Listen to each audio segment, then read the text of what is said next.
Hola grupazo, ¿cómo están? Es José Fuentes, ¿cómo les va? Espero estén bien. Ya acercándonos al fin de semana, por fin, con muchas cosas que analizar, muchas cosas que esperar. Vienen cosas bastante em, esperadas, inesperadas, muchas cosas que se han dicho. Yo creo que este va a ser un fin de semana muy activo en cuanto a las cosas que hemos hablado, en cuanto a las predicciones y otras pocas cosas que quiero añadir. Vamos a esperar a que todo se digiera, que podamos tener todo lo que necesitamos en cuanto a información y obviamente verificar todo lo que hemos hablado conforme a las cosas que poco a poco se vayan dando. Así que vamos a empezar. Quiero empezar con un día en la historia, un día como hoy en la historia. Un día como hoy en la historia había una mujer llamada Cleopatra. Cleopatra que nació en agosto del año 30 antes de Cristo y murió por fin, no murió un mes antes ni un mes después, como casi todo lo que hemos hablado. Cleopatra murió prácticamente en enero. Enero fue su muerte. Vamos a hablar un poco de ella, quién es Cleopatra, qué fue lo que hizo, cuál fue su legado, en qué manera ha sido influenciada su historia. Muchos la conocen, muchos saben quién es. Cleopatra prácticamente fue la hija de un general de Alejandro Magno, que hablamos la semana pasada de Alejandro Magno, que conquistó Egipto después de que Alejandro el Grande murió, ¿ok? Regresó a Egipto, se consagró en Egipto, fue prácticamente él el que se fue, ¿ok? O proclamó como rey de Egipto por las conquistas que hizo Alejandro en toda esa parte de Asia y el Medio Oriente, obviamente. Se consagró ahí, tuvo hijos, Cleopatra fue su hija, tuvo otra hija, creo que se llamaba Isis, y obviamente el hijo Ptolomeo, Ptolomeo el Menor, que fue prácticamente el que estaba o dejó como heredero del trono junto con Cleopatra. ¿Qué pasó? Cleopatra fue una persona que compartió el reinado con él. Cleopatra era una persona muy ambiciosa, era una persona muy inteligente, ¿ok? Y los consejeros del niño, era un niño cuando eso pasó, sabían esto de ella, ¿ok? Querían implicar o hacer un complot en contra de Cleopatra para que quedara solamente Ptolomeo como el rey, después de que obviamente el padre murió. ¿Y qué fue? Que fue secuestrada, fue exiliada Cleopatra por el ejército de Ptolomeo para que no estuviera prácticamente compitiendo por el trono. Había intereses como en todos lados, ok, había mucha gente que estaban trabajando con él y que tenían intereses sobre el reinado. Entonces quisieron aludirla, quisieron aislarla, ok. Cleopatra era una persona muy inteligente, era una persona que hablaba varios idiomas, era una persona que leía hebreo, era una persona que fue educada para ser reina, fue educada para comandar ese reinado más que su hermano. ¿Por qué? Porque su papá de ellos murió cuando el hermano era muy chico. Entonces el papá se encargó de la educación de ella prácticamente, creo que de la otra hermana también, pero ella era la que él quería que fuera la reina de Egipto. ¿Qué sucedió? Bueno, en su mente de él creyó que al casarlos, era muy común eso, que se casaran entre hermanos, iba a ser prácticamente una, una alianza entre los dos, iban a gobernar tranquilamente Egipto y nada fue como él planeó. ¿Qué pasó? Para la suerte de Cleopatra, en esa época estaba terminando la guerra civil romana y el gran Pompeyo Magno, después de que perdió la guerra civil con el otro gran Julio César, huyó a Egipto, se escondió y obviamente los egipcios todo lo que era el grupo consejero de Ptolomeo, le dijeron que Julio César lo estaba buscando, había ganado la guerra y que lo más adecuado que se hubiera podido hacer en ese momento era entregarle la cabeza a Julio César de Ptolomeo. ¿Qué pasó? Bueno, así fue, lo degollaron. Cuando llegó Julio César a buscarlo, ¿okay? Prácticamente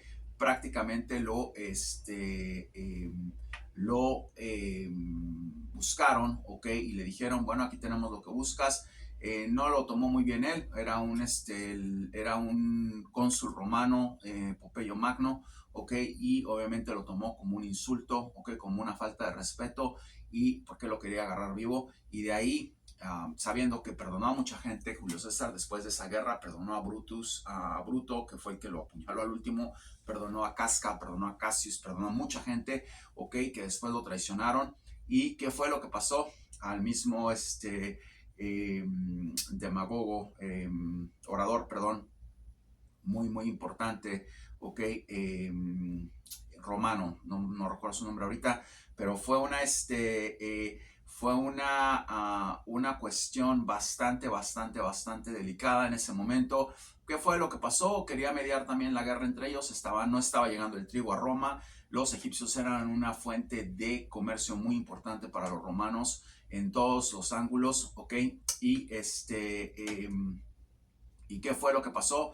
Que simplemente quiso mediar, ok, les preguntó por Cleopatra, le dijeron que Cleopatra se había exiliado, fue él mismo, le mandó a su ejército romano a buscarla, la trajo y le dijo prácticamente a su hermano que iban a gobernar los dos, ok, al hermano no le gustó eso, ok, y empezó a hacer una verdadera locura, a tratar de ponerse con Julio César. Llegó ahí creo que con menos de 5,000 soldados y eran cientos de miles de soldados egipcios, se podrán imaginar, ok, más la gente. Y por cierto, la otra persona que Julio César perdonó era Cicerón. Cicerón era un gran orador romano que también fue enemigo de él en la guerra civil. Nada más para aclarar el dato. ¿Qué pasó? Y bueno, simplemente Julio César les dijo a ellos que si se le iban a rebelar iba a ser un gran error porque no había manera, ¿ok? No había manera de que fueran a ser perdonados por Roma. Pero Roma estaba deshaciéndose, acabando una guerra civil. Se les hizo muy fácil a los consejeros de Ptolomeo hacer una guerra con este tipo, ¿ok? Y ¿qué pasó? Que provocado también por Cleopatra, prácticamente los volteó a los dos para que pasara eso. Ella sabía del poder que iba a tener Julio César, ya siendo prácticamente el emperador y dios de los romanos, porque ya no había nadie más. Ok, ella sabía exactamente lo que estaba haciendo, una mujer muy calculadora, muy inteligente. ¿Y qué pasó? Efectivamente, simplemente lo que él hizo como gran estratega, ok, mandó a llamar a la 13ª legión de los romanos, que era la más peligrosa, era la más fuerte, y eran muchísimos, ok. Marco Antonio, su general favorito, estaba en Roma, ok, tranquilizando las aguas después de la guerra esa que pasó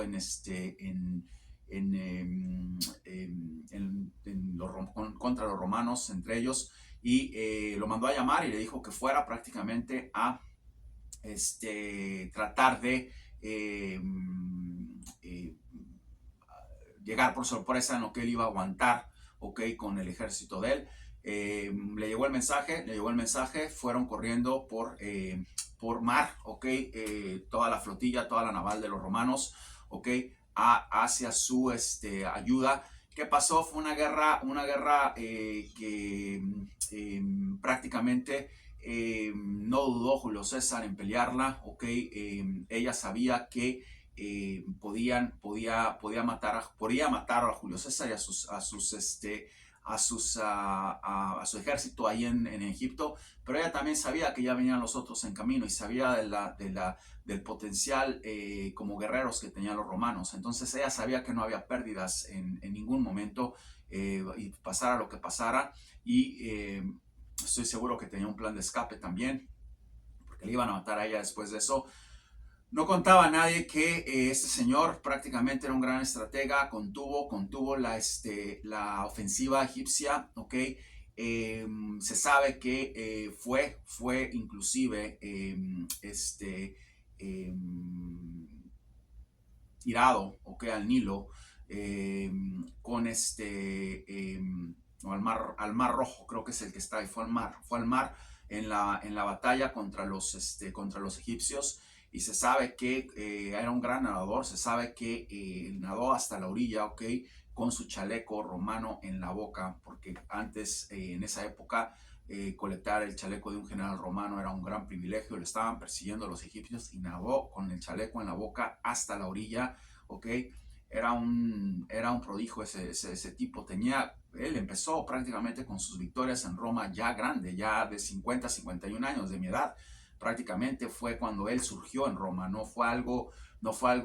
él era una especie de soldado desconocido después a los 25, a los 35, a los 45 años, no se conocía nada de él, fue parte del triunvirato, pero realmente su éxito llegó ya grande, ¿ok? Y no lo disfrutó mucho porque poco después fue cuando lo apuñalaron en el Senado.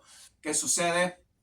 Que en ese momento, ok, al regresar él a la orilla del Nilo, perdón, del mar donde lo tiraron, donde navegó, no se sabe si hubo un lapso de días o horas, ok, pero llegaron inmediatamente la flotilla lo calculó más o menos de esa manera para empezar la guerra con los egipcios, ok, llegó la treceava de Roma con Marco Antonio encabezándolos y los hicieron prácticamente polvo a los egipcios, en donde fue una batalla sangrienta, terrible para los egipcios, en donde perdieron muchísimo, muchísimo, muchísimo, no nada más desde el punto de vista económico, desde el punto de vista militar, pero también su tradición, su hegemonía como imperio.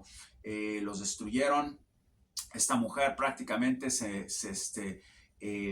sedució a este tipo, ¿ok? Que era un seductor, se sabe que era un seductor nato, sedujo a este tipo, se enamoró de ella, era mucho más joven que él, se enamoró de ella, estuvo con ella prácticamente meses en Egipto. Después de eso se fue él, tuvieron un hijo, ella llevó al hijo a Roma, estaba comandando las cosas bien, era una discípula prácticamente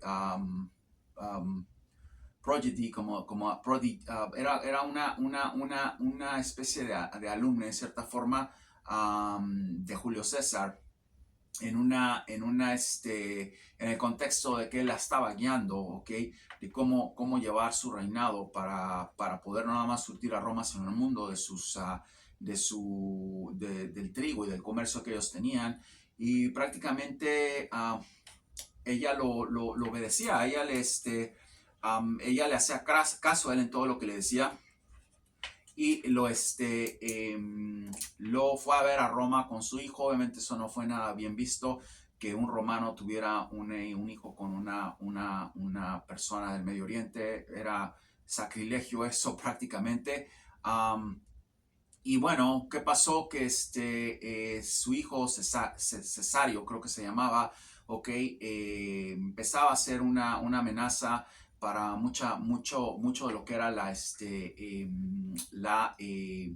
el poder político de Roma, porque sabían que Julio César prácticamente ya era emperador de Roma, ok, y que era el único hijo y heredero que tenía en ese momento. ¿Qué sucede? Sucede que esta mujer regresa a Egipto, todo estaba bien, empieza otra vez el caos en Roma, apuñalan a este tipo, lo matan, y lo primero que fueron a hacer prácticamente los que lo apuñalaron, que son los nombres que di hace, todos los nombres que di, Cicerón y Cassius y Casca y Bruto prácticamente armaron una guerra civil, ¿ok? Una guerra civil en contra del sobrino de él en esa época, al cual él heredó todo, no se lo heredó a su hijo de Egipto, nunca hizo eso él, ¿ok? Siguiendo las tradiciones romanas, le heredó todo a su sobrino, del que ya hablamos, Augusto, se llamaba Octavio. ¿Y qué pasó? Que bueno, este señor prácticamente hizo una guerra civil con otra segunda guerra civil con esta gente, ok, con su aliado Marco Antonio. En esa época eran aliados, hablamos de ellos ya hace unos meses, y ganaron la guerra civil. ¿Y qué sucede? Que empieza a haber una distorsión entre los dos, hicieron un triunvirato, ¿ok? Otra vez él, Marco Antonio y otro, y otro general, ¿ok? Que estaba en esa época. Y bueno, se disuelve eso. Se va Marco Antonio hacia Asia otra vez, ¿ok? Quiere empezar una guerra, le pide ayuda a Egipto, se empieza a enamorar de esta mujer, empieza a tener relación prácticamente ya de, de esposo con ella, se casan en Egipto, se enamoran los dos. Añadido a eso, quiero decirles que también en esa guerra que pasó con los egipcios se quemó una biblioteca muy importante, que era la Biblioteca Alejandría, donde había miles y miles de transcriptos de todo tipo, muchos en lengua hebrea, que desgraciadamente se perdieron, sobre muchas cosas que pasaron en el mundo. Los romanos la quemaron en esa época por esa guerra. Eso es un dato importante, quería añadirlo. ¿Qué sucede? Que se enamora de este señor, ok, empieza otra vez con esa sed de poder, era muy ambiciosa, ok, y provoca ella una guerra entre Marco Antonio y Octavio o Augusto, como le quieran llamar en esa época, donde ya también este tipo ya tenía a Augusto hasta la coronilla, ya habíamos hablado de eso. Le dio a la hermana, le dio todo para que se calmara, no se calmaba, era un loco. Se fue para allá esta otra mujer que estaba prácticamente ansiosa de poder, ¿okay? Se casa con este tipo. ¿Qué sucede? Arman una guerra terrible. Era un tipo que no estaba en sus cinco sentidos, obviamente, a pesar de que fue un gran general, un gran guerrero para Julio César, nunca fue más de eso. Obviamente el sobrino era muy inteligente, Julio César lo sabía, por eso lo dejó como heredero. Pierde la guerra a Marco Antonio. Esta mujer sabe que se acabó todo para ella en ese momento. Marco Antonio se suicida.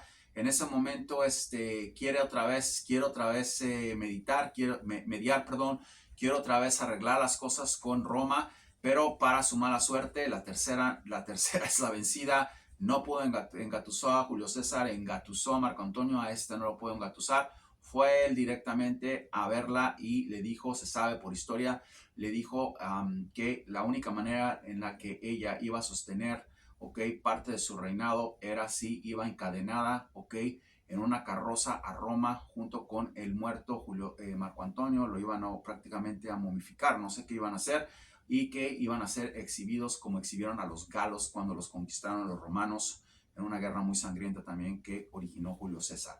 Se negó obviamente ella a eso. Al otro día llegó se sabe por historia, por todos los libros que he leído, llegó Octavio y la mató con sus propias manos, ¿ok? Se ha sabido eso, ¿ok? Y le dijo a sus guardias, a su ejército, aparte de a los que lo acompañaron, ¿ok? Que mataran a dos de las sirvientas de ella, arrojaron una serpiente y dijeron que se había envenenado con una mordida de la serpiente en el corazón. Eso no pasó, eso no existió. Él mató a Cleopatra, estaba cansado de todo eso, quería cerciorarse que todas esas locuras terminaran. Tenía muchas cosas que hacer en Roma como para estar lidiando con dementes de ese nivel. Esa es la historia de ella. Al hijo también lo mataron. Cleopatra fue una mujer muy inteligente, muy ambiciosa. Creo que fue una mujer que hasta con Julio César midió bien todo.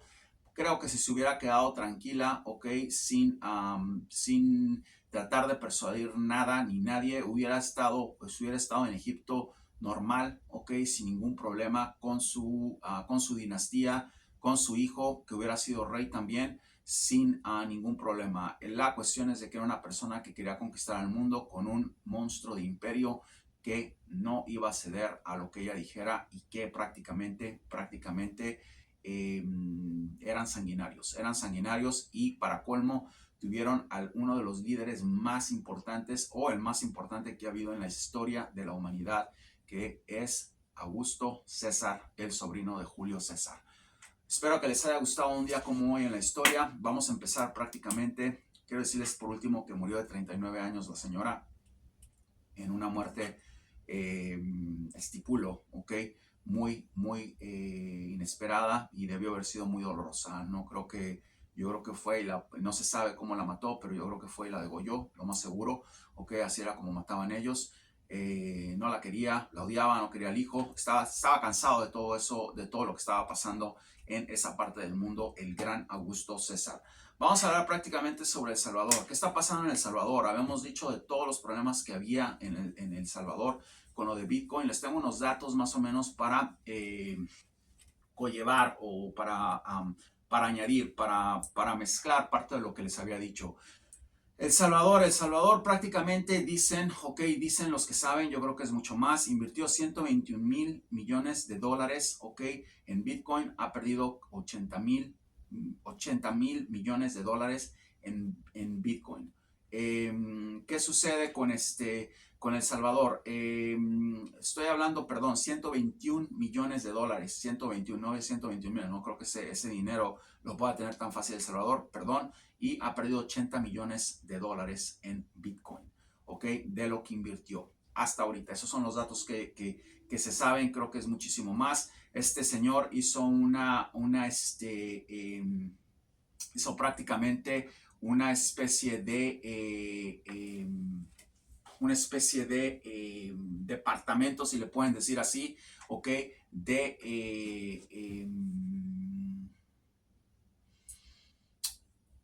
Especialmente para lidiar con todo lo que tiene que ver con Bitcoin. ¿Ok?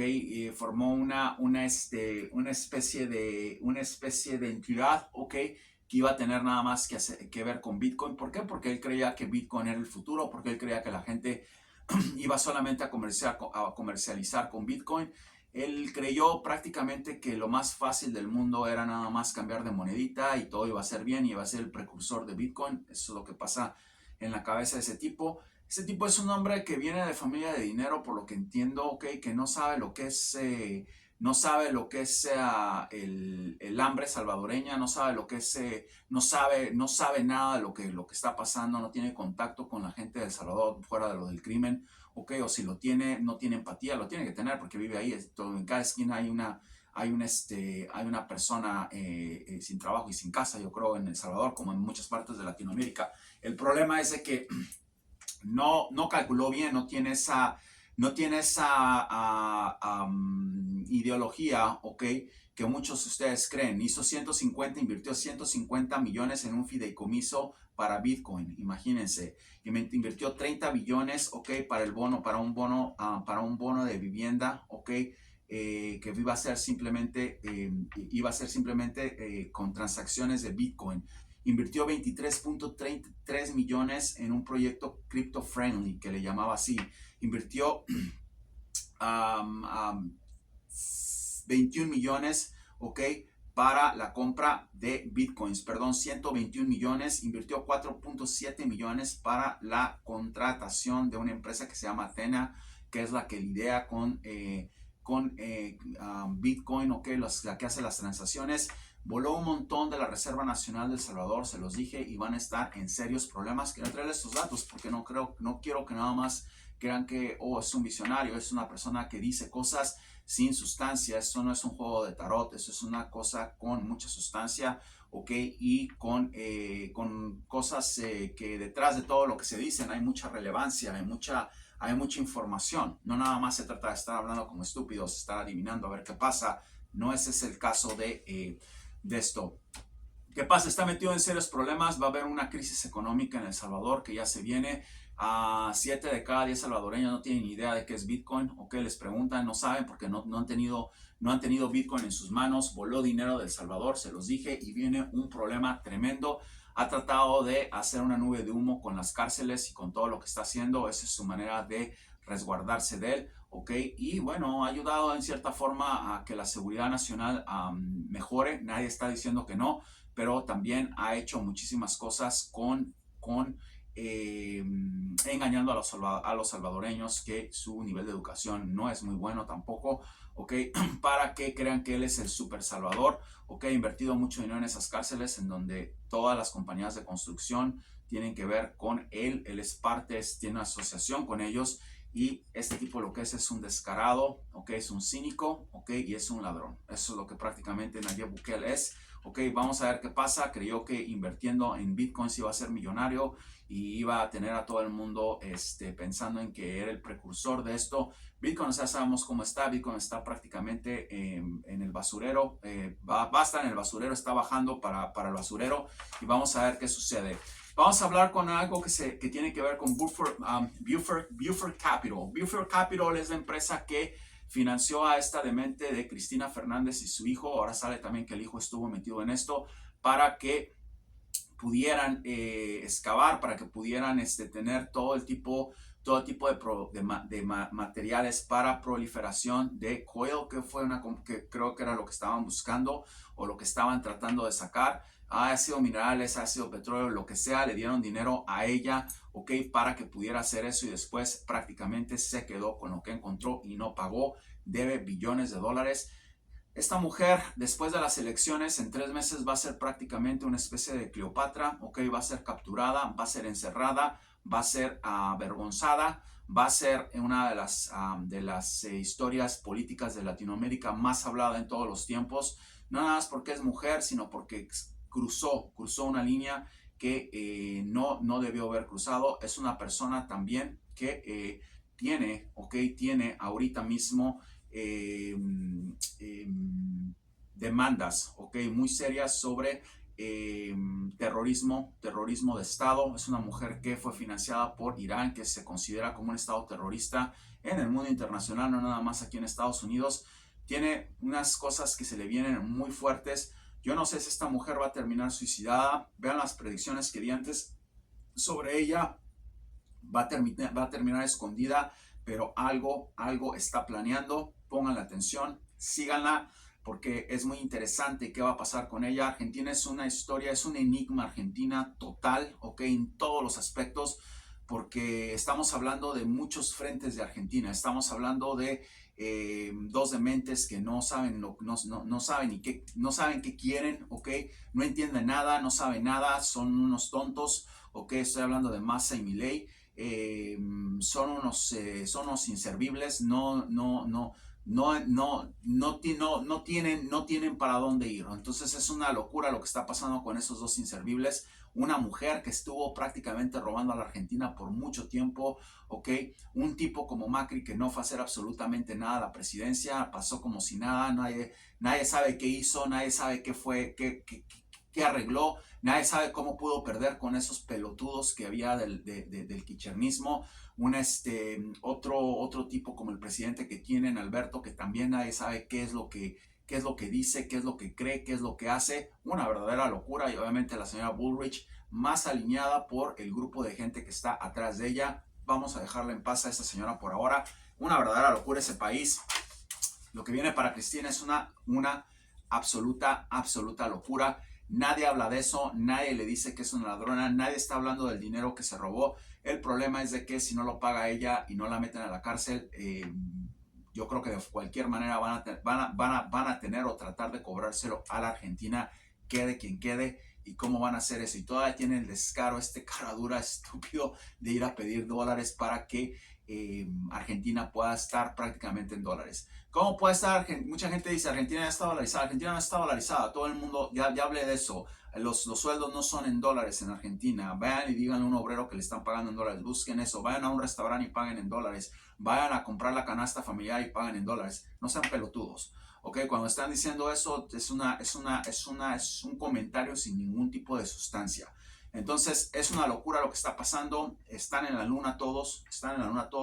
Veo que esta señora Bullrich es la que está despertando gradualmente de todas las cosas que están pasando. Ya hablo con Macri, ok, Macri sabe quién es este señor Massa.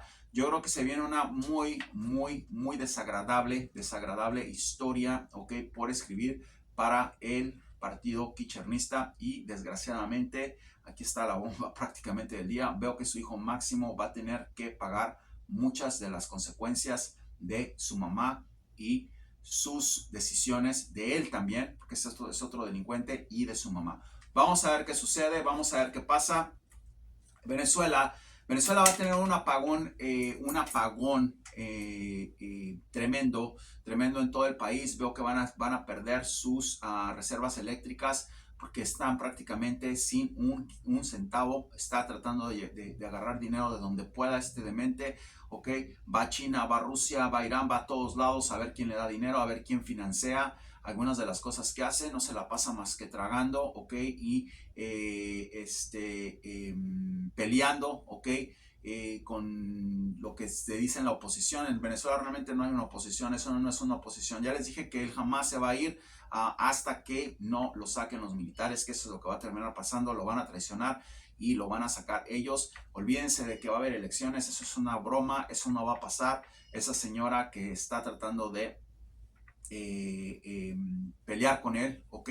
Es una persona que no tiene la menor idea, no tiene la menor idea de lo que está, de con quién está, ¿ok? O si la tiene, sabría que va a perder y no hay causa. Obviamente es una señora valiente, es una señora que quiere demostrar, ¿ok? Que se le pone al frente a un estúpido como este. No sé quién es esa señora, es irrelevante, esa señora no va a ningún lado. No vamos a estar analizando una persona que es prácticamente aire. Aire es aire, 0 más 0 da igual a 0.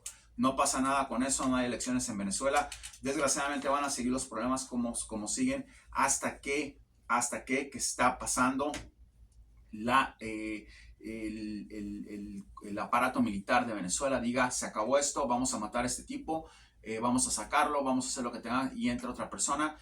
Y de ahí va a ser muy fácil, yo creo que no va a haber ningún problema en tratar de convencer al que entre, el que esté ahí, que tiene que dar un paso afuera, ¿ok? Y tiene que dejar que alguien gobierne, ¿ok? Darles garantías a ellos también, ¿ok? De que van a estar bien. Realmente van a hacerle un favor, desgraciadamente lo que tengo que decir así, van a hacer un favor a Venezuela y a Latinoamérica sacando ese demente de allí.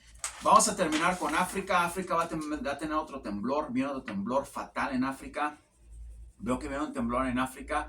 Veo que viene un temblor en Rusia también, que va a ser destrozos en Rusia. Son 2 temblores más para variar que quiero añadir a todo esto. Viene un temblor destructivo en África y viene un temblor destructivo en Rusia. Espero todavía el temblor que va a haber en Haití, que también dije. Son temblores que vienen así concretamente como se los estoy dando, destructivos, ok. Y obviamente ya hablamos de México. Vamos a hablar un poco de economía. Esperemos que parte de las cosas que estamos viendo empiecen a materializarse. Esperemos prácticamente que ese señor Massa, con un 124% de inflación en Argentina, le haga caso al universo, okay, que le está dando muchas pistas, y renuncie y deje a ese país en paz. Esperemos que empiecen ya a surgir los casos de corrupción en Chile. Esperemos que esa guerra campal que hay en México, okay, que dije que era totalmente una guerra civil, okay, que está pasando en México, se dejen de destruir. Están matando gente, están degollando gente, los están poniendo en puentes. Es una verdadera locura. Pero vamos a esperar a que las cosas se empiecen a dar, a que las cosas se empiecen a clarificar y ojalá que este mundo mejore, porque estamos en todos lados, aquí en Estados Unidos también, estamos en una línea muy, en un hilo todos. Entonces vamos a ver qué sucede. Espero que expecten que van a pasar varias cosas en Argentina como cada semana, ok. Sigo viendo que va a haber paros tremendos en Argentina. Esto no termina aquí. Ese señor más está destruyendo prácticamente a Argentina. Le dieron una carta blanca, ok, y a veces pongo mucho en duda lo que pasó en los 70s. No hay seriedad en esos países, no hay responsabilidad, ok, no hay mano dura, no hay nadie que diga son unos delincuentes, miren lo que están haciendo. Por eso es que los militares entraron, por eso es que Estados Unidos hizo lo que hizo. Ahora entiendo muchas cosas, ok, fue malo, pues sí pudo haber sido malo, pero lo que está pasando aquí no es bueno. A veces un golpe de ese tipo es necesario para que, yo no soy nada más que paz, yo no estoy justificando nada de lo que pasó, pero tampoco pueden justificar este abuso que está pasando ahorita con esta gente, ¿ok? Entonces, llega un golpe, ¿ok? Como el que pasó en Chile con Pinochet, donde todo el mundo despierta y dicen, wow, ya ponen atención, y ese es prácticamente lo que querían Chile y Argentina cuando pasó eso. porque era un verdadero desastre, nadie dice nada, Milei está acordando con el otro loco de que no suba impuestos hasta después, que no ponga un plan de economía, porque no hay nada que acordar, el único acuerdo que hay que hacer es lárgate, aquí no hay más que acordar. Entonces es una locura, los únicos que ponen orden desgraciadamente son los militares, es lo único que le han hecho caso a esos países es esa gente, no hay más, esos dos países, no hay más, no se puede con más. Entonces estoy tratando de decir que una junta militar tome control de esos países. Yo no creo que tengan las capacidades ahorita para hacer eso, ninguno de los dos países, pero sí creo que la persona que entre, ¿ok? Va a tener, y yo lo sé, especialmente en Argentina, van a tener que nutrir mucho a los militares y hacerlos muy, muy fuertes otra vez. Es lo mejor que le puede pasar a ese país, lo digo lo digo como militar, amante de todo lo que son las artes militares, se los digo así. Yo creo que van a tener que darle todo el poder que más puedan a los militares, les guste o no. Esa es la única salida para una reconstrucción y un orden, porque se perdió todo ese orden en Argentina, ¿ok? Y en Chile también. Entonces, vamos a ver qué pasa después de que pase esto, gane o no este señor. Sigo con mi predicción, no me voy a echar para atrás. Va a haber una auténtica guerra civil. El que entre, cuando termine la oposición, va a haber una auténtica guerra civil. Tienen que saber también que Cristina ha sido financiada por grupos terroristas. Va a hacer algo, ya lo dijeron que van a pelear hasta el fondo. Viene una guerra civil en Argentina, entonces no puede haber un ejército débil ante estas cosas. Un grave error. Van a tener que reconstruir el ejército argentino, van a tener que darle poder al ejército argentino, lo que les guste o no, ¿ok? Para que puedan tener control de ese país que se fue. Simplemente se fue. Yo no estoy diciendo que lo que hicieron en los 70 estuvo bien o estuvo mal. Lo que sí les puedo decir es lo que pasó en los 70 también por la oposición estuvo pésimo. Entonces, si vamos a criticar a Pinochet, hay que criticar también a Allende. Y hay que ver por qué pasó todo. Entonces, y créanme que si nos vamos de crítica a crítica, créanme que Pinochet sale ganando, ¿ok? Porque las cosas que quería hacer este señor Allende eran de locos, eran de mentes, ¿ok? Y lo que está pasando ahorita en Argentina es una locura total. Entonces, si no tienen un ejército fuerte esos dos países, que lo regalen. No hay necesidad de seguir con esto, que se lo vendan a Dubái o a Qatar y les aseguro que lo compran, ¿ok? No hay más. Tienen que tener un ejército fuerte en los dos lados para que los países puedan no nada más aumentar su seguridad nacional, sino volver a esa autonomía que tenían, ¿ok? Que han tenido siempre. ¿Por qué? Porque simplemente tienen que tener orden. No hay orden. Se fue todo fuera de control. La solución era un golpe militar. La solución era un estado militar. Eso es algo que ustedes se tienen que contestar. Hasta ahorita les puedo decir que ninguno de los países económicamente, por estadísticas de su Producto Interno, por estadísticas de comercio, por estadísticas de exportación e importación, tenían los problemas que tienen ahorita. ¿Por qué? Porque los soldados, yo ya no estoy en eso, pero los soldados escuchan y entienden. Les dicen, tú haces esto y una persona se encarga de la economía y tú te quedas aquí encargándote de que no haya desmadre con la gente, y se dedican a hacer lo que tienen que hacer. Y la gente que sabe de economía, la gente que de verdad está capacitada para lidiar con lo que tiene que lidiar, hace su trabajo. Y era una máquina, por lo menos Chile era una máquina de trabajo, ¿ok? Los militares hacían lo que tenían que hacer, los políticos hacían lo que tenían que hacer, ¿ok?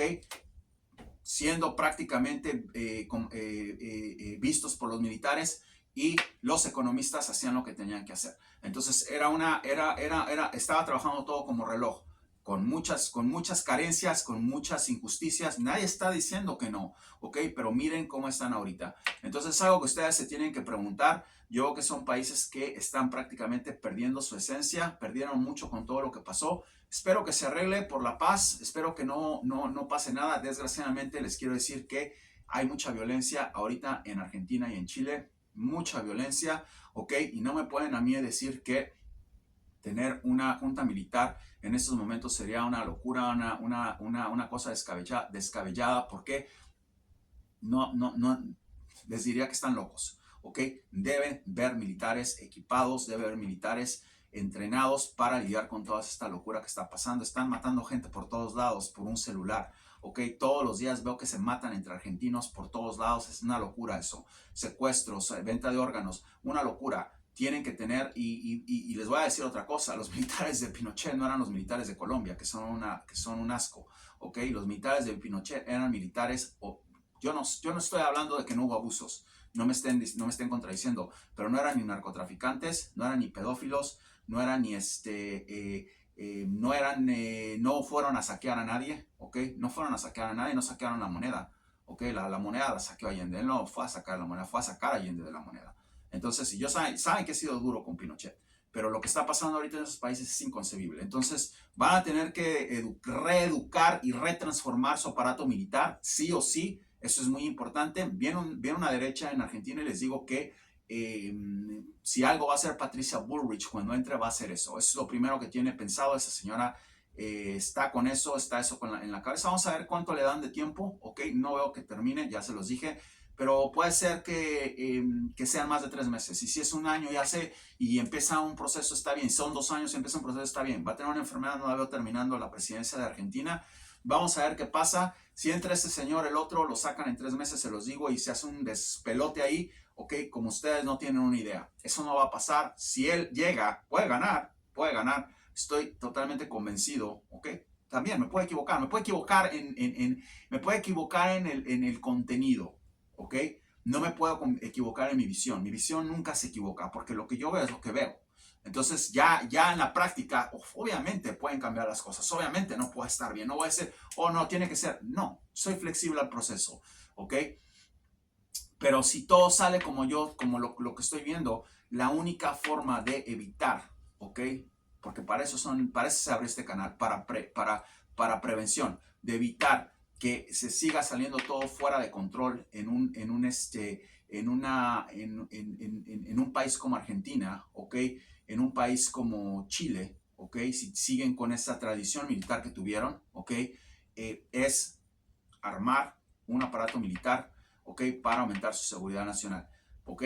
Para que mientras todos los bosteros y los gallos o pollos, como les digan, y los del Racing y los de Talleres y todo el mundo esté en los estadios jodiendo con lo que les gusta hacer, ¿ok? Estén los militares poniendo orden. Váyanse al estadio a estar haciendo brujerías, estar cantando sus canciones, esas que solamente ustedes entienden. Hagan lo que quieran hacer, ¿ok? Dejen que los militares hagan su trabajo afuera y ustedes dedíquense a seguir cantando y a seguir jodiendo y a seguir apostando con sus juegos, y que siga la joda, en Argentina. Pero tienen que tener un aparato militar que pueda hacer que ustedes tengan control en ese país, porque está fuera de control todo. Fuera de control, y cada día que pasa está más fuera de control. Vamos a ver qué pasa. Observen a esta señora Cristina, observen el catastrófico desenlace que va a haber en Rusia. Ya están bombardeando Crimea. Obviamente Rusia no es una cosa que se está dejando. Fue a ver a este loco de Norcorea por algo, el fake Putin, ok, por algo lo mandaron a que fuera, porque se están acabando sus opciones. El verano se está acabando, algo fuerte va a pasar antes de que acabe el verano, y si tal vez no sea en el verano cuando acabe la guerra, va a ser un poco después, no importa, esa guerra se acaba y los rusos van a terminar, yo no sé si derrotados, yo no sé qué se le puede decir derrotados, los rusos no están derrotados, los rusos destruyeron Ucrania, ¿ok? Si a esos vamos, los rusos ya ganaron, no estoy hablando de eso, se calma esta locura, ¿ok? Y esa élite rusa que está ahí pierde, eso es a lo que estoy hablando, ¿ok? Ya de ahí, cómo van a distribuir los territorios, eso es otra cosa, vamos a ver qué pasa, vean lo que está pasando con China, vamos a esperar. Pero pongan atención a esto que viene, pongan atención a los terremotos de los que hablé, que son terremotos que van a pasar. Pónganle atención a El Salvador.